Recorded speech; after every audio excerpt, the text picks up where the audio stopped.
think we made it a little more difficult than it had to be. We just had so many chances to break the game open, and I don't know how many runners we left on base. 11. How many walks did they give us? 10. 11 walks. So if you add that to 5 hits, we had 16 base runners, and we got 4 runs, and we got to be better than that. Listen, their kid had a big league arm, and we knew it. He started dropping his slider in there for strikes. Those guys aren't easy to hit. But when we have opportunities, we've got to be able to take a little more advantage of it. Thank goodness, the story of the game for me was Hess. Even though he faltered there in the 7th inning by walking 3 straight guys, I thought the kid was just magnificent. He proved he's a Friday night starter in the SEC. Getting them out in the top of the 1st inning was huge. They had scored in 8 straight games in the 1st inning. And then all of a sudden we scored 2 in the bottom first. They got to play from behind, and they're not used to that. And they're playing a little bit more station-to-station baseball. I thought Nick Bush came in and got us out of the jam. I know 2 runs ended up scoring, but bases loaded, nobody out. I'd have traded 2 runs for him not walking guys and making them swing the bat, and he got the outs that scored runs.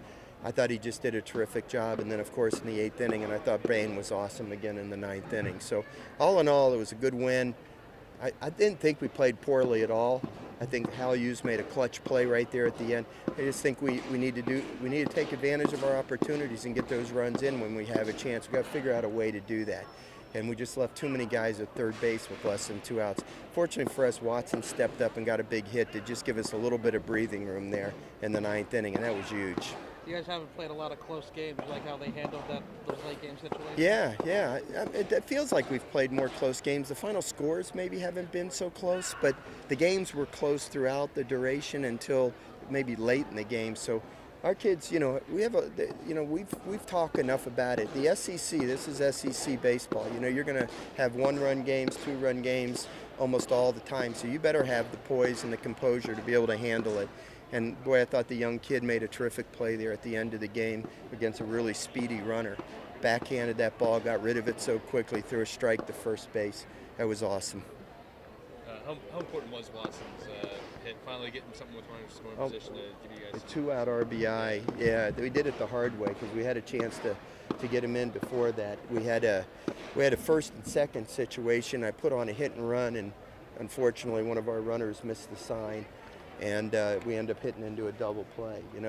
I thought they were going to have a wheel play on, and the middle would be open. And Hal, was just learning how to bunt. And I thought we had a better chance of putting the ball in play on a hit and run than we did him getting a bunt down, especially if they had a wheel play on. And unfortunately, one of the runners missed the sign, and so the runner at first base didn't go, and easy double play. So, it was good that. Watson stepped up and got that big hit for us, gave us a little breathing room there in the 9th inning, especially when their leadoff hitter ended up getting a base hit to start off the 9th. That ball hit the ground, didn't it? Apparently. Yeah, our guys all thought it did, and I just didn't want to go replay it because I didn't want to ice Bain. He was in a groove, he was throwing good. And if you go replay the play, it's going to take 5 minutes, and now your pitcher's out there standing, getting cold. And I was pretty confident that even though Chouani made a great play, I thought the ball hit the ground, and most of the guys in the dugout did as well. So that's why I didn't challenge it, and I think it helped Bain stay in a rhythm out there. Did you give any thought to pulling Hess after the 2nd walk in the 7th?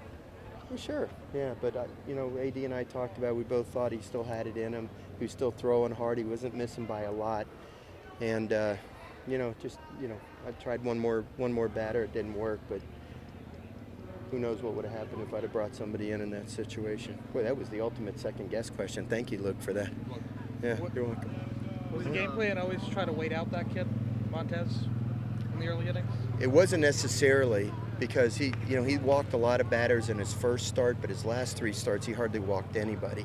And when you make guys take pitches against a guy throwing in the upper 90s, boy, you're really putting them in a difficult situation. But once I saw that his command was off, this is a big stage for anybody, and this kid didn't pitch a lot early in his career, but give the kid credit. Once he got through that 1st inning, I thought he settled in pretty nicely and showed how difficult he was to hit. I mean, he's got a good arm, and he was dropping that slider in there and made it difficult for our guys. Bain kind of had that swagger when he comes in to close the game? Bain's got swagger in everything he's doing, Jacques. He's my idol. I love him. Yeah, he's Roy Hobbs right now for me. Just that closer mentality that when he comes in, that's kind of. Yeah, but I mean, I think batting fourth in the lineup, getting plays at first base. You know, he's hitting, he's running the bases. He's a senior. I mean, he's as confident as kid as we have on our team right now. You give him the ball in the ninth inning, there's no doubt in his mind he's going to get the job done. He was terrific in every way. Concerned where you were 4 weeks ago after the first series of your pitching. You got to feel. Who said I was concerned? Yeah. You got to feel pretty. Ron, I knew after 4 games there was no way we had the worst pitching staff in the history of LSU baseball, which is what we looked like after 4 games. I knew there was nowhere to go but up, and you know, you got to give our kids an awful lot of credit. You know, they didn't hang their heads; they just got more determined. Our pitching coach is terrific. He, you know, kept working with those guys. You know, a good mixture of challenging them, but also believing in them and showing confidence in them. And now, you know, our pitching, I think, has become a strength of our team. Yeah, Zack Hess, you know, after that first outing, everybody was wondering, after a whole winter of wondering, whether or not he could really be a starting pitcher. And I think Zack Hess is clearly a Friday night starter now in the SEC, and he's going to give us a chance to win every Friday night. He was terrific. And I told him, I said, look, just flush that 7th inning from your mind, because for 6 innings you were absolutely dominant out there, and let's dwell on that. Okay? Anything? All right, guys.